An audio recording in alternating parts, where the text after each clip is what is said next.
ముసలోడా చూసావా, నా కోడలు ఇంటికి వచ్చేసరికి ఆరు బయట ఉండాల్సింది మంచం కూడా లోపలికి వచ్చేసింది.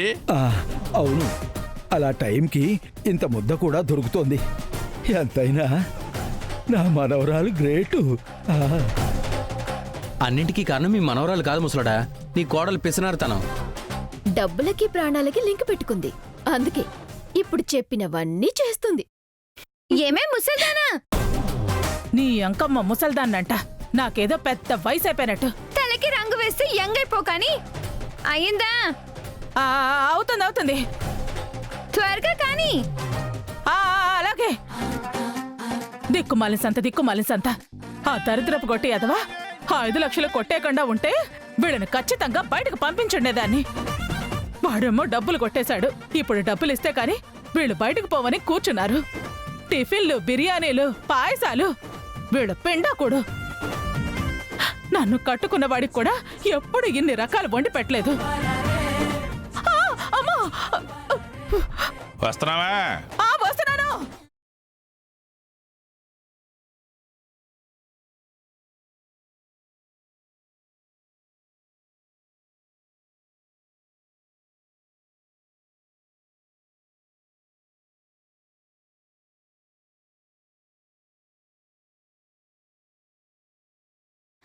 తీసుకోండి పాయసం.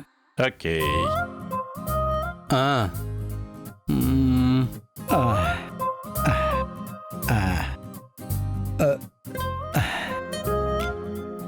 ఇందులో జీడిపప్పు లేదు రేణుక. ఇంట్లో లేదు మావయ్య గారు. లేకపోతే తెప్పించాలి కదమ్మా. జీడిపప్పు లేని పాయసం కూడా ఒక పాయసమేనా? నీ కంటికి మేము అంత మరీ చీప్గా కనపడుతున్నావా? నా 5 లక్షలు నాకిస్తే మేము ఈ ఇంట్లోంచి వెళ్ళిపోతాం. ఎక్కడి నుంచి తీసుకుని రావాలి? అవి లేకే కదా మీ అందరికీ చేసి పెడుతున్నాను. అరుస్తున్నావేంటి? అరవటం కాదే, బాధ. నా బాధ ఎవరికి చెప్పుకోనే. సీన్ రివర్స్ అవడం అంటే ఇదేననుకుంటాను రేణుక. ఇది వరకు మేమేడుస్తుంటే నువ్వు పట్టించుకునేదానివి కాదు. ఇప్పుడు నీ ఏడు పట్టించుకోవడానికి ఎవ్వరూ లేరు.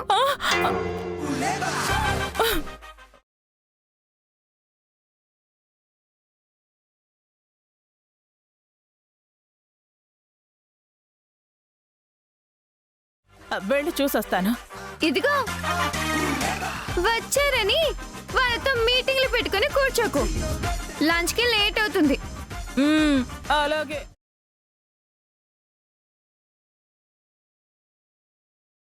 ఎక్కడ పోగొట్టుకుంది అక్కడే ఎత్తుక్కోవాలని, ఎక్కడ ఆకలికి ఏడ్చామో అక్కడే సాధించుకుంది అంటున్నాం.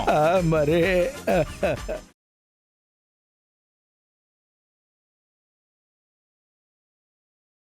ఏంటే సిస్టర్ ఇలా వచ్చావు? నీ దగ్గర 10,000 అప్పు తీసుకున్నాను కదా, అవి ఇద్దామనే వచ్చా. 10,000 సరే, మరి వడ్డీ? ధర్మ వడ్డీ 10,000కి 5,000 కలిపి మరీ తెచ్చా. ఇదిగో మొత్తం 15,000. చూడటానికి యదో మొహం వేసుకుని దొంగ కోళ్ళు పట్టేదానిలో ఉంటావు గాని నువ్వు కరెక్ట్ మనిషివేనే. అన్న టైంకి అంతా కట్టేశావు. నీలాంటి దిక్కుమాలిన దాని దగ్గర అప్పు ఉండకూడదే.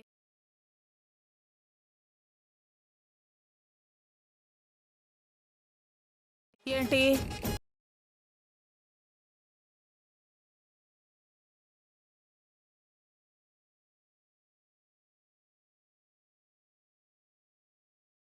ఇదిగో ఎప్పుడన్నా అవసరమైతే అడుగు.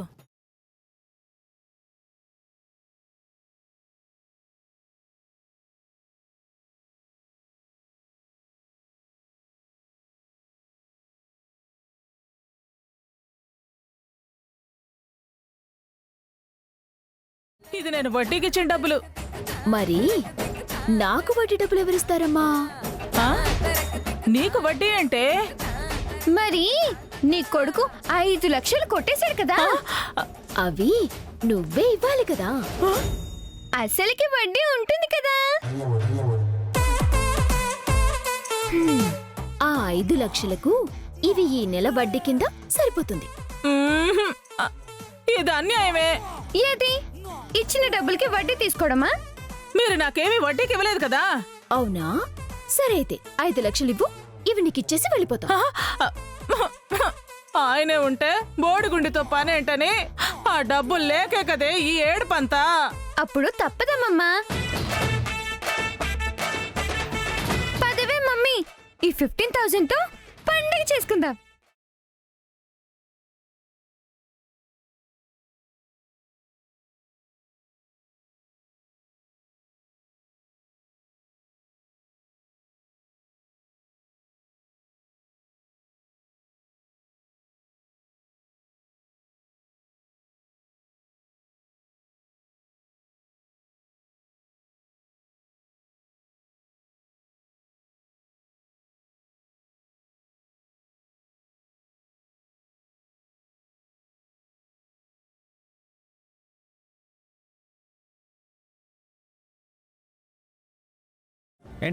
ఏంటో కొత్త పిలుపు? కొత్తగా నన్ను చూసి మొహం తిప్పుకుంటుంటేను. మొహం తిప్పుకోవడం కాదే, మొహం పగలెల్లా కొట్టాలి నిన్ను. అంత తప్పు నేనేం చేశాను? అందరి ముందు నన్ను ఎదవని చేసావు. నా మాటకి విలువ ఇవ్వకుండా ప్రవర్తించావు. అది తప్పు కదా? ఓ, అంటే నోర్మై, నువ్వు నా మాట వినవని నాకు తెలుసు, మా అమ్మకు తెలుసు. ఆ విషయం మీ అన్న వదిన కూడా తెలియాలా? మీ వదిన మీ అన్నకు విలువ ఇవ్వదని మనం ఎన్నిసార్లు ఆవిడ గురించి మాట్లాడుకున్నాం. మరి ఇప్పుడు నువ్వు చేసిందేంటే? అందరి ముందు యాదవం చేసి ఇప్పుడు ఇక్కడికి వచ్చి కూల్ చేయాలని చూస్తుంది. మా అమ్మ పిచ్చిదే, నా మాటకు నువ్వు విలువ ఇస్తావనే భ్రమలో బతుకుతుంది. నేను మీ మాట వినకపోవడానికి కారణం ఏంటో తెలుసా? ఏముంది? పదవి వ్యామోహం. మళ్ళీ ఎలక్షన్స్ పెడితే మా అమ్మ ప్రెసిడెంట్ అవుతుంది, నువ్వు మాజీ అయిపోతావు, నీ అధికారం పోతుంది. అది నీ భయం. ఒక్కసారి పదవి చేతిలోకి వచ్చిన తర్వాత కుర్చీ దిగాలంటే మనసు ఒప్పుకోదు. ఎల్లకాలం పదవిలోనే ఉండాలనుకుంటారు. ఇప్పుడు నువ్వు అలాగే అనుకుంటున్నావు.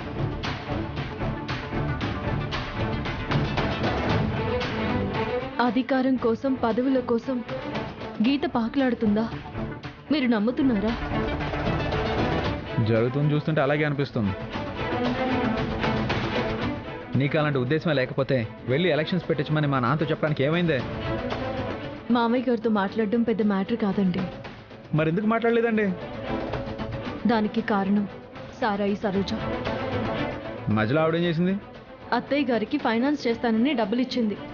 ఎలక్షన్స్ రద్దయ్యాయి అని తెలియగానే నా డబ్బులు నాకు ఇవ్వండి అంటూ గొడవ చేసింది. డబ్బులు పోయాయి అని తెలిసేసరికి ఎలా మాట్లాడిందో మీరు విన్నారుగా. అత్తయ్య గారిని మిమ్మల్ని పంచాయతీ ముందు నిలబెడతానంది. ముందు ఆ సరోజకి ఇవ్వాల్సిన డబ్బులు దాని మొహాన కొట్టి దాన్ని దూరం చేయాలి.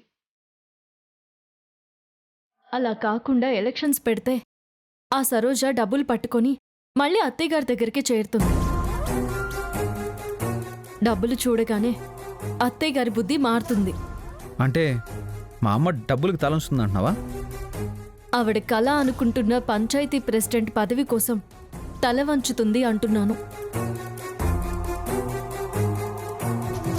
అదే జరిగితే ఏమవుతుంది? ఆ సరోజ మళ్ళీ తన సారాయి కొట్టు తెరిచి ఊర్ని నాశనం చేస్తుంది. అధికారం చేతిలో ఉండి కూడా అత్తయ్య గారు సరోజని ఏమీ అనలేని పరిస్థితి వస్తుంది. ఇప్పుడు నేను మీ మాట వినలేదని ఇంట్లో వాళ్ల ముందు తలదించుకోవాల్సి వచ్చిందనే మీరింత ఫీల్ అయిపోతున్నారు. రేపు మీ అమ్మగారి అండ చూసుకొని సరోజ ఊరిని నాశనం చేస్తే అప్పుడు ఊరందరి ముందు అందరం తలదించుకోవాల్సి వస్తుంది. ఏదెక్కువ కష్టం?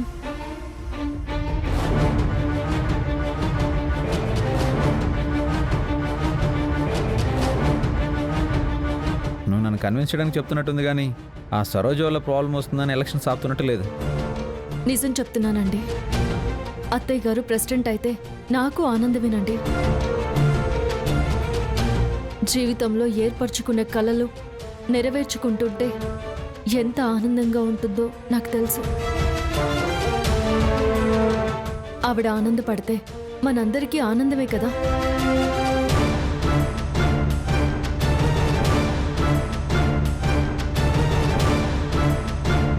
నిజం చెప్తున్నా అలా డౌట్గా చూస్తేనే నాకు కోపం వస్తుంది. అయితే సరోజ అప్పు తీర్చేసి దాని గోల వదిలించుకున్న తర్వాత మా నాన్నతో మాట్లాడతావా? తప్పకుండా మాట్లాడతాను, సరేనా?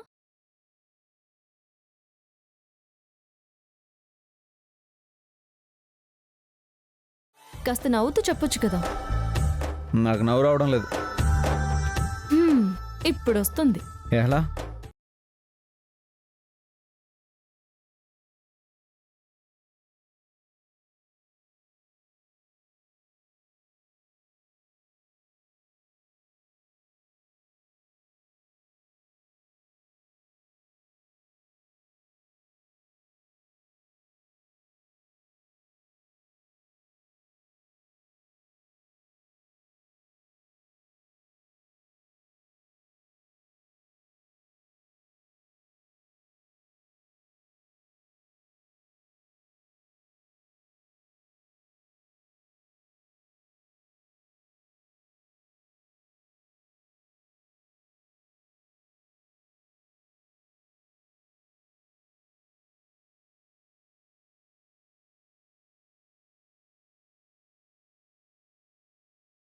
ఏంటి గుండమ్మ బట్టలు ఆరబెడుతున్నా?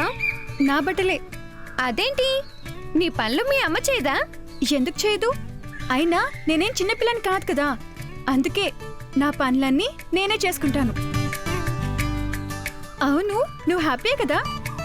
దేనికి? మీ మమ్మీ తిరిగి ఇంటికి వచ్చింది కదా. రాకుండా ఎక్కడికి పోతుంది? ఆ కిడ్నాప్ చేసిన వాళ్ళని ముప్పు తిప్పలు పెట్టి మరీ బయటకు వచ్చింది మా మమ్మీ. ఏం కాదు, మా అమ్మ తలుచుకోబట్టి మీ మమ్మీ ఇంటికి వచ్చింది. అంటే మీ అమ్మ తలుచుకోకపోతే మా మమ్మీ రాలేదా? రాలేదు కాబట్టి అందరూ మా మమ్మీని హెల్ప్ అడిగారు. మా అమ్మ మంచిది కాబట్టి సూర్యకాంతం ఆంటీని పిలిపించి మీ మమ్మీ ఎక్కడుందో కనిపెట్టి దొంగలకి బుద్ధి చెప్పించి మీ మమ్మీని ఇంటికి తీసుకొచ్చింది. ఆ, అయితే గొప్ప అంతా మీ అమ్మదే అంటావు. మీ అమ్మ లేకపోతే మా మమ్మీ వచ్చేది కాదు మరి. నీ గొప్పల్ని మీ అమ్మ గొప్పల్ని పేపర్లో వేయించుకో. నువ్వు ఇలా మాట్లాడడం బాలేదు లోకేశ్వరి. సాయం చేసినప్పుడు ఒప్పుకోవాలి, సాయం చేసిన వాళ్ళకి థ్యాంక్స్ చెప్పాలి.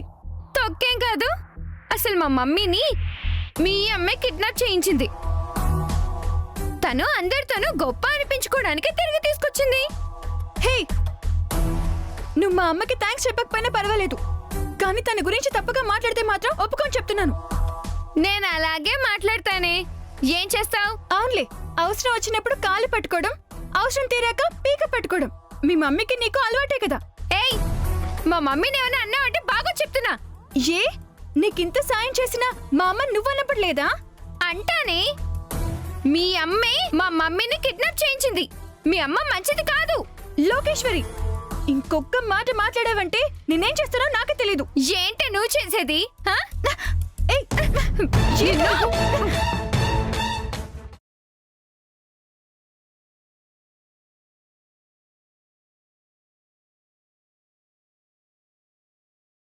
గుండమ్మ. లోకేశ్వరి. పోవే. లోకేశ్వరి, ఆగండి. ఏంటిది? మీ ఇద్దరికి ఏమైనా పిచ్చి పట్టిందా? ఇద్దరు ఎందుకు ఇలా కొట్టుకుంటున్నారు? మీ గుండమ్మ నాతో గొడవ పెట్టుకుంది. లేదు నాన్న, నేను గొడవ పెట్టుకోలేదు. లోకేశ్వరి ఇష్టం వచ్చినట్టు మాట్లాడింది. అది తప్పు అంటే నన్ను కొట్టడానికి వచ్చింది. అంతా అబద్ధం. నువ్వేగా మా మమ్మీ నేను మంచి వాళ్ళం కాదు అన్నా. ఏమా అన్నావా? లేదు నాన్న, తనంతా రివర్స్ లో చెప్తుంది. పిన్నిని కాపాడడానికి అమ్మ ఎంత కష్టపడింది. అంత కష్టపడి పిన్నిని కాపాడితే అమ్మే పిన్నిని కిడ్నాప్ చేసింది అంటోంది. గీత మీ అమ్మని కిడ్నాప్ చేసిందా? నువ్వు గతంలో కూడా ఇలాగే వాగావు. మీ అమ్మని మీ బాబు కాపాడా? మీ తాత కాపాడా? నా భార్య కాపాడింది. అది తెలుసుకో. నీకు తెలియకపోతే ఇంట్లో వాళ్ళని అడుగు, అంతేగాని పిచ్చి పిచ్చిగా వాక్కో. హెల్ప్ చేసింది కాబట్టి నువ్వు మా అమ్మకి థ్యాంక్స్ చెప్పాలి అన్నాను, అంతే. ఏదేదో మాట్లాడి గొడవకు దిగింది. మా దాని సంగతి తెలుసు కదా, అయినా నువ్వు దాంతో ఎందుకు మాట్లాడావు? అవును, నేను చెడ్డదని నీ కూతురు పెద్ద పత్తిత మరి. పిచ్చి పిచ్చిగా మాట్లాడంటే పొళ్ళు రాలగొడతాను. పళ్ళు రాలగొట్టడం నాకు కూడా తెలుసు. ఏంటో నీకు తెలిసిందా?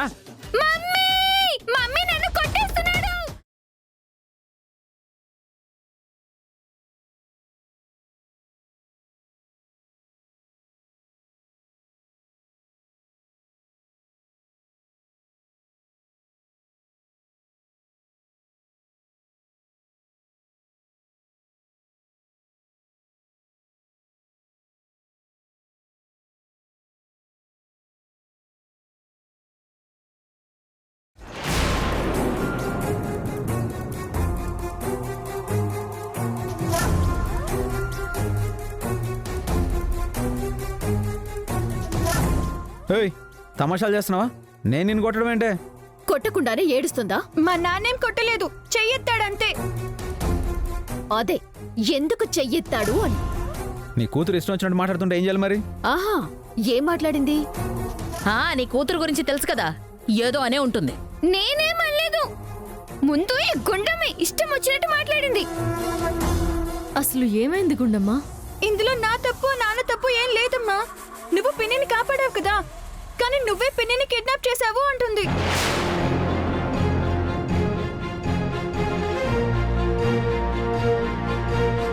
ఇలా మాట్లాడడం తప్పు అంటే నన్ను కొట్టడానికి వచ్చింది.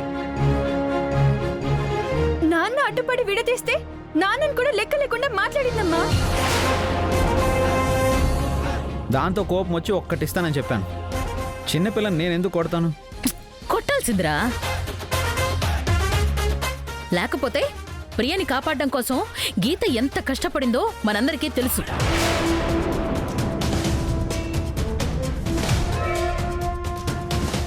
అది వదిలేసి అదే కిడ్నాప్ చేసిందని నిందలు వేస్తుందా? కొట్టండి. మీరు కొడుతూ ఉంటే చూస్తూ ఊరుకుంటాం మరి. ఇదిగో ప్రియా, ఇదేం మాట్లాడిందో విన్నావు కదా, మళ్ళీ ఇంకా అరుస్తావేంటి? ఇంత కష్టపడతా నిన్ను బయటికి తీసుకొస్తే నువ్వు ఇలా మాట్లాడడం తప్పు కదమ్మా. తప్పే. అందరూ నేనన్న మాటల్ని పట్టించుకోండి. ఆ గుండమ్మని మాత్రం ఏమనకండి. మమ్మీ, నిన్ను కాపాడినందుకు నువ్వు ఆవిడ గారి కాళ్ళు పట్టుకుని కృతజ్ఞతలు చెప్పాలంట. థ్యాంక్స్ చెప్పాలి అని అన్నాను, కానీ కాలు పట్టుకోమని నేనేం అనలేదు. అవునే, నువ్వు ఏమనకుండానే అది గొడవ పడుతుంది, కొట్టకుండానే ఏడుస్తుంది, అంతే కదా? అందరికీ నేనన్నా నా బిడ్డన్నా లోకువైపోయింది. ఈవిడ గారు కాపాడకపోతే నేను బతికి బట్టగట్టేదాన్నే కాదు. ప్రియా, ఏంటమ్మా మాటలు? నువ్విలా మాట్లాడబట్టే అది అలా మాట్లాడుతుంది. మధ్యలో నువ్వెవరు మాట్లాడడానికి? ఎవరా? నా మొగుడు, ఈ ఇంటికి యజమాని. నువ్వొచ్చి మా గుమ్మం ముందు మాట్లాడుతున్నావు కాబట్టే ఈయన మాట్లాడుతున్నారు. ఇంటికి యజమాని మొగుడు. ప్రియా, చిన్నదానికి పెద్దదానికి ఇలా గొడవలు పడ్డం కరెక్ట్ కాదు. పిల్లలు ఏదో అనుకుంటారు, దానికి ఇంత గొడవేంటి? అది నీ మొగుడికి చెప్పు. పిల్లలు అనుకుంటుంటే ఈయనెందుకొచ్చినట్టు? నా బిడ్డని ఎందుకు కొట్టినట్టు? పిల్లలు గొడవ పడుతుంటే ఆపాడు, తప్పుగా మాట్లాడుతుంటే తప్పు అని చెప్పాడు. అది తప్పేనా? నా బిడ్డకి తప్పులు చెప్పడానికి ఆయనెవరండి? దీనికన్న తండ్రా?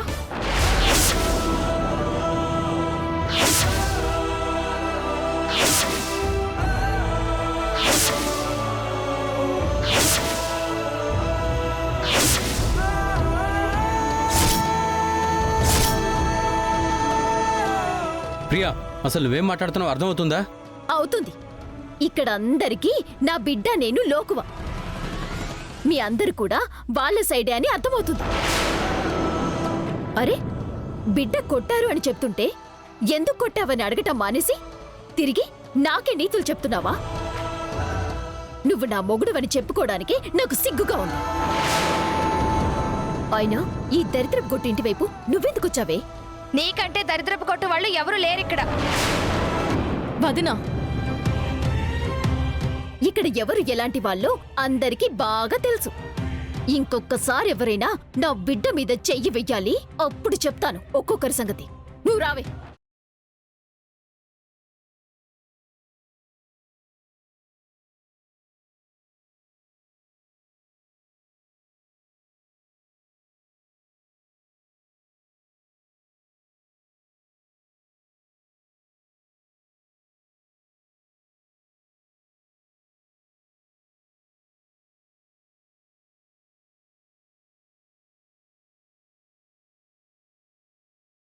ఏమండి, ఏంటండి మీరు? ఏంటంటే? వయసు వచ్చిన పిల్ల దాని మీద చెయ్యెత్తడం ఏంటి? చిన్నంతరం పెద్దంతరం లేకుండా ఇష్టం వచ్చినట్లు వాగుతుంటే చెయ్యెత్తడం కాదే, పళ్ళు రాలగొట్టాలి. ఎంతో కష్టపడి నువ్వు ప్రియని కాపాడి తీసుకొస్తే నువ్వే ఎత్తుకుపోయావంటుంది. అదసలు నోరేనా? నువ్వు నోరు మోస్తావా? దాని మీద అరుస్తావేంటయ్యా? ఏ, ప్రియని కాపాడింది మీ చెల్లెలు కాదా? పిల్లలేమన్నా ఊరికే అంటారా? పెద్దవాళ్ళు ఏమంటే అదే వీళ్ళు అంటారు. అవును తమ్ముడు, ఆ ప్రియ అలా చెప్పుంటుంది, అందుకే అది అలా వాగుతోంది. ప్రియా ఏంటో, తన మనస్తత్వం ఏంటో మనందరికీ తెలిసిందే కదా. తనేమనుకుంటే మనకేంటి? దాన్నేమైనా అనుకోమను. నిజాలు తెలియకుండా నా కొడుకుతో గొడవ పడ్డవేంటి? నువ్వు వచ్చి వాణ్ణి నిలదీయడమేంటి? మరే తమ్ముడితే తప్పన్నట్టు మాట్లాడుతోంది.